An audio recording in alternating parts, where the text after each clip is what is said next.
اعوذ باللہ من الشیطان الرجیم، بسم اللہ الرحمن الرحیم۔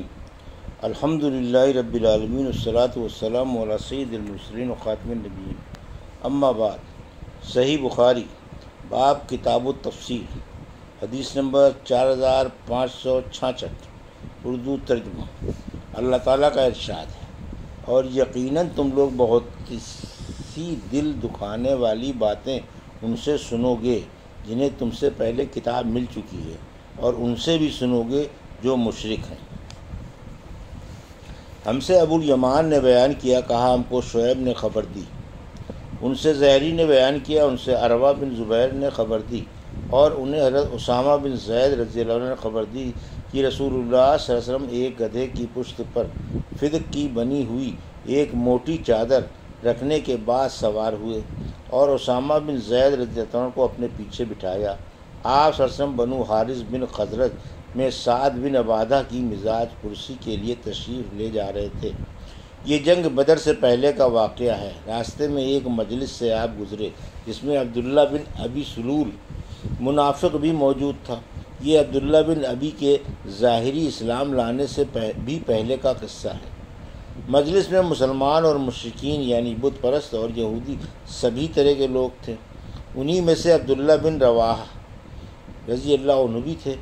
سواری کی ٹاپوں سے گرد اڑی اور مجلس والوں پر پڑی تو عبداللہ بن ابی نے چادر سے اپنی ناک بند کر لی اور بطور تحقیر کہنے لگا کہ ہم پر گرد نہ اڑاؤ۔ اتنے میں رسول اللہ صلی اللہ علیہ وسلم بھی قریب پہنچ گئے اور انہیں سلام کیا۔ پھر آپ سواری سے اتر گئے اور مجلس والوں کو اللہ کی طرف بلایا اور قرآن کی آیتیں پڑھ کر سنائیں۔ اس پر عبداللہ بن ابی ابن سلول کہنے لگا، جو کلام آپ نے پڑھ کر سنایا ہے اس سے عمدہ کوئی کلام نہیں ہو سکتا۔ اگرچہ یہ کلام بہت اچھا ہے، پھر بھی ہماری مجلسوں میں آ کر آپ ہمیں تکلیف نہ دیا کریں۔ اپنے گھر بیٹھیں، اگر کوئی آپ کے پاس جائے تو اسے اپنی باتیں سنایا کریں۔ یہ سن کر عبداللہ بن رواحہ رضی اللہ عنہ نے کہا، ضرور یا رسول اللہ، آپ ہماری مجلسوں میں تشریف لایا کریں، ہم اسی کو پسند کرتے ہیں۔ اس کے بعد مسلمان مشرکین اور یہودی آپس میں ایک دوسرے کو برا بھلا کہنے لگے اور قریب تھا کہ فساد اور لڑائی تک نوبت پہنچ جاتی، لیکن آپ صلی اللہ علیہ وسلم نے انہیں خاموش اور ٹھنڈا کر دیا اور آخر سب لوگ خاموش ہو گئے۔ پھر آپ صلی اللہ علیہ وسلم اپنی سواری پر سوار ہو کر وہاں سے چلے آئے اور سعد بن عبادہ رضی اللہ عنہ کے یہاں تشریف لے گئے۔ حضور صلی اللہ علیہ وسلم نے سعد بن عبادہ سے بھی اس کا ذکر کیا کہ سعد، تم نے نہیں سنا؟ ابو حباب، آپ کی مراد عبداللہ بن ابی سلول سے تھی، کیا کہہ رہا تھا؟ اس نے اس طرح کی باتیں کی ہیں۔ سعد بن عبادہ نے عرض کیا، یا رسول اللہ، آپ اسے معاف فرما دیں اور اس سے درگزر کر دیں۔ اس ذات کی قسم جس نے آپ پر کتاب نازل کی ہے، اللہ نے آپ صلی اللہ علیہ وسلم کے ذریعے وہ حق بھیجا ہے جو اس نے آپ پر نازل کیا ہے۔ اس شہر مدینے کے لوگ پہلے اس پر متفق ہو چکے تھے کہ اس عبداللہ بن ابی کو تاج پہنا دیں اور شاہی امامہ اس کے سر پر باندھ دیں، لیکن جب اللہ تعالیٰ نے اس حق کے ذریعے جو آپ کو اس نے عطا کیا ہے اس باطل کو روک دیا تو اب وہ چڑھ گیا ہے، اور اس وجہ سے وہ معاملہ اس نے آپ کے ساتھ کیا جو آپ نے ملاحظہ فرمایا ہے۔ آپ صلی اللہ علیہ وسلم نے اسے معاف کر دیا۔ آپ صلی اللہ علیہ وسلم اور صحابہ رضی اللہ عنہ مشرکین اور اہل کتاب سے درگزر کیا کرتے تھے اور ان کی اذیتوں پر صبر کیا کرتے تھے۔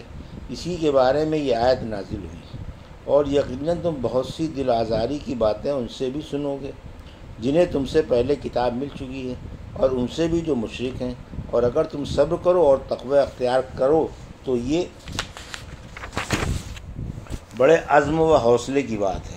اور اللہ تعالیٰ نے فرمایا، بہت سے اہل کتاب تو دل ہی سے چاہتے ہیں کہ تمہیں ایمان لے آنے کے بعد پھر سے کافر بنا لیں، حسد کی راہ سے جو ان کے دلوں میں ہے، آخر آیت تک۔ جیسا کہ اللہ تعالیٰ کا حکم تھا، حضور صلی اللہ علیہ وسلم ہمیشہ کفار کو معاف کر دیا کرتے تھے۔ آخر اللہ تعالیٰ نے آپ کو ان کے ساتھ جنگ کی اجازت دے دی، اور جب آپ نے غزوہ بدر کیا تو اللہ تعالیٰ کی منشا کے مطابق قریش کے کافر سردار اس میں مارے گئے، تو عبداللہ بن ابی سلول اور اس کے دوسرے مشرک اور بت پرست ساتھیوں نے آپس میں مشورہ کر کے ان سب نے بھی حضور اکرم صلی اللہ علیہ وسلم سے اسلام پر بیعت کر لی اور ظاہر اسلام میں داخل ہو گئے۔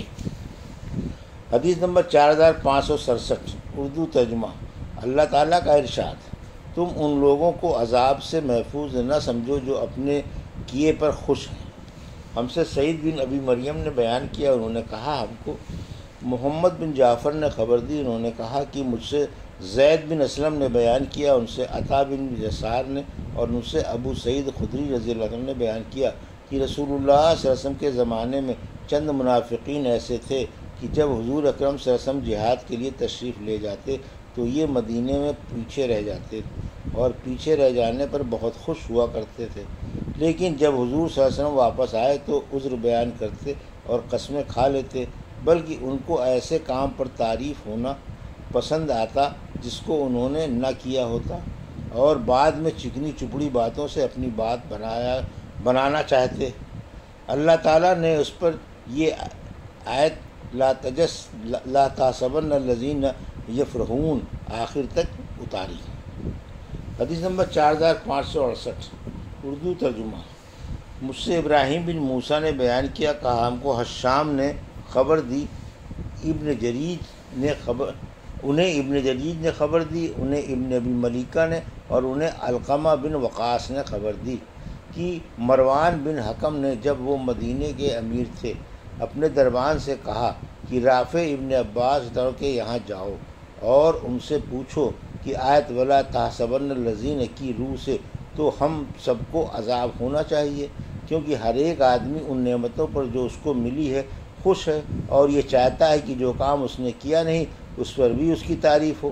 ابو رافع نے ابن عباس سے جا کر پوچھا تو حضرت ابن عباس نے کہا تم مسلمانوں سے اس روایت کا کیا تعلق؟ یہ تو رسول اللہ صلی اللہ علیہ وسلم نے یہودیوں کو بلایا تھا اور ان سے ایک دین کی بات پوچھی تھی جو ان کی آسمانی کتاب میں موجود تھی، انہوں نے اصل بات کو تو چھپایا اور دوسری غلط بات بیان کر دی، پھر بھی اس بات کے خواہش مند رہے کہ حضور صلی اللہ علیہ وسلم کے سوال کے جواب میں جو کچھ انہوں نے بتایا ہے اس پر ان کی تعریف کی جائے، اور ادھر اصل حقیقت کو چھپا کر بھی بڑے خوش تھے۔